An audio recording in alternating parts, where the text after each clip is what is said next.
Hello, I'm Deborah Sword. Recently, someone asked me how to get along with a difficult colleague who holds rigid ideas. I have a person like that in my circle of friends, so I was happy to be asked. Let's call this colleague with rigid ideas Chris. The summary is you have conflict competencies for managing your reactions to Chris. And I'm going to outline a fast three-part process. And the three parts work together. What I mean by the three steps working together is that they cycle. They happen all at the same time and they get mixed up. It isn't that they happen one after the other. Chris speaks, you get triggered, and you use the three conflict competency parts all at once. The three parts are this. First, you regulate your emotion to achieve your goal. And in this case, the goal is to get along with the person we're calling Chris. To regulate your emotion to achieve your goal, think about why you want to get along with this person. Second, you regulate your social status by taking Chris's perspective into account. And by regulating your social status, I mean thinking about how you react to Chris now and how you want to do better. And you are doing this with a colleague who has the ability to talk about you. This is your reputation.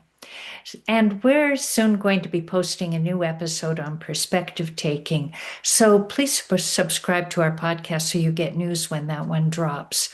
So you're regulating your social status when you take Chris's perspective into account. And you think about how you react to Chris now and what you want to do better. The third part is you regulate your curiosity to understand the context. And the context is where you are and what's going on in that situation. To regulate your curiosity so you understand the context and can be appropriate in the context, think about what you expect to happen if you get along with Chris and if you don't.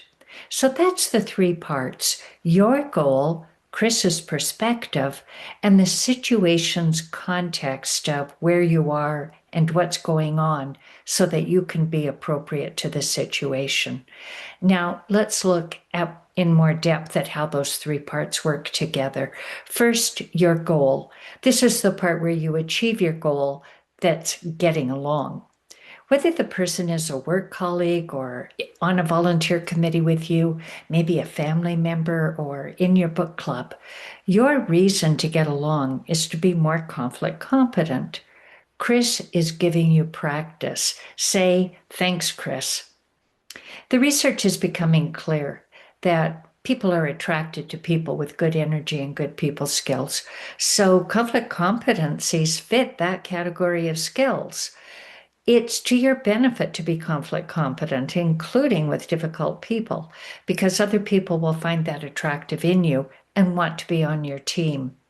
It's a leadership skill that you don't get from avoiding or arguing with Chris. Second, the other person's perspective. This is the part where you expand your understanding and improve the quality of your relationship, which also improves your social standing. It's tempting to avoid Chris or stand up for your ideas and argue back, but then you aren't one of the people who gets along with everybody, which you said is your goal, and which research tells us will make you happier if you get along with everybody. So we're back to the cycle. Your social standing can take a hit when you tell a person they're wrong, overwhelm them with facts to prove they're wrong, and set boundaries around what you're prepared to talk about or whether you're not even going to engage with them. Because it isn't just the two of you alone in the situation. No conflict is just two people. We share the story and the space with others. If you're in conflict, you tell people, you look for allies. And I'll put in the show notes an episode where I talk about allies. And other people see you managing a difficult situation and they admire your conflict competence. That's to your benefit. Third, the context of the situation. This is the part where you're appropriate for the context. So, what do you expect? Well, unless Chris delights in upsetting you for fun, Chris believes the point of view you find objectionable. So, expect to let go of proving Chris wrong. Expect to expand your perspective to consider that the opinion makes sense to Chris. So, acting on that opinion makes sense.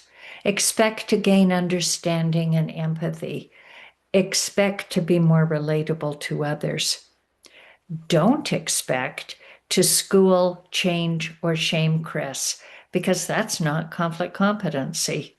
Don't expect to have to change your opinions, your boundaries, or your values to get along unless you actually do change your mind. You can understand Chris without letting go of what you believe. The two are not mutually exclusive. There can be more than one right answer. Two thoughts can be true at the same time. So, how the three parts work together helps you achieve your getting along goal, which practices your conflict skills, which affects your social standing, which makes your responses appropriate in the context. Here's an example. What you and Chris disagree on may not be what you believe it is. Let's say Chris has wrong ideas about a mayor you support.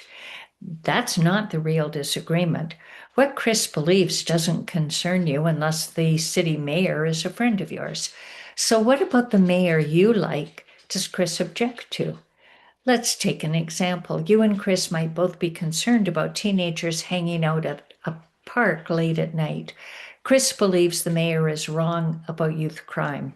Chris might prefer the police increase park patrols, take away seating so the young people have no place to sit, and then close the park at 10 p.m. Your solution might be to give the kids something better to do than hang out at a park. You start from mutual concern about the park and safety for who uses it. Build on that area of agreement. Your disagreement is over the solution to the situation you agree on. And, if you were to ask a third person, they might not consider kids in the park a problem at all. They might say, why aren't you just leaving the kids alone? But you won't know what the disagreement is until you become curious about the other person's perspective and reasons. And listen to the episode on calling in. I'll put that in the show notes. So you're working from the assumption that the opinion, however obnoxious to you, makes sense to the other person. Find out the reasons Chris holds that opinion. It may be that you build on the areas of agreement, and that can lead to understanding each other, which achieves your goal of getting along, which achieves your social standing. And I will also put in the show notes an episode about asking curious questions to understand the other person's perspective. So, those are the three parts to using your conflict competencies to regulate yourself to get along with a difficult person. It's your goal, their perspective, and the situation's context.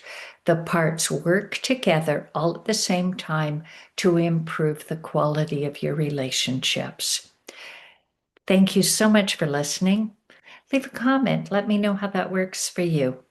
And do follow up with the other episodes in the show notes. And I hope you subscribe to our podcast. Thank you.